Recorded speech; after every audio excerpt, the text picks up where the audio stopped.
When I started elementary school in Oregon, we lived next door to the school itself.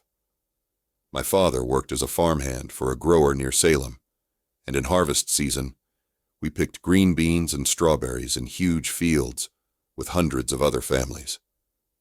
The rest of the year, we went to school and often played outside until it got dark.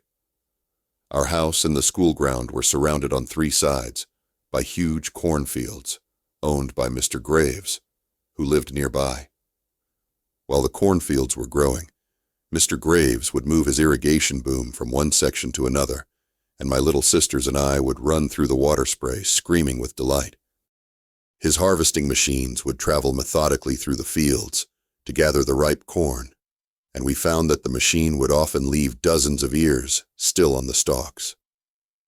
The first time we brought a few of these home to my mother, she immediately contacted Mr. Graves to make sure he had no objection to our collecting the few ears left behind.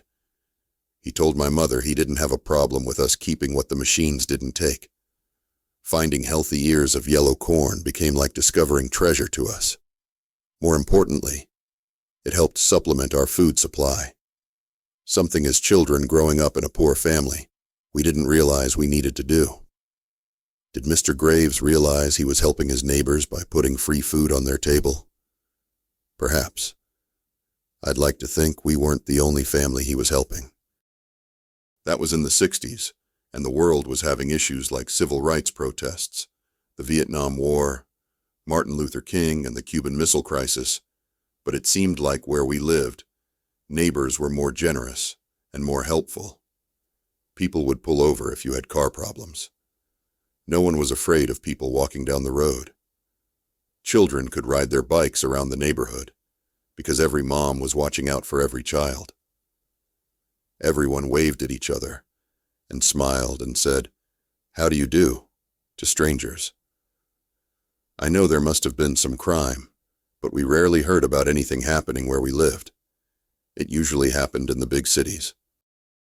Being a child during that time, it's possible parents shielded us from bad news as much as possible, which probably led us to the unrealistic perception as adults that we grew up in a better time.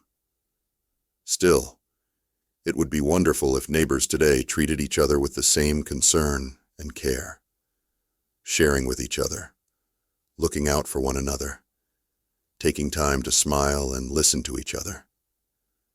I wonder if stress levels would go down, and crime, juvenile delinquency, mental health issues. What has to happen in the world before people demonstrate the best they can be rather than the worst version of humanity?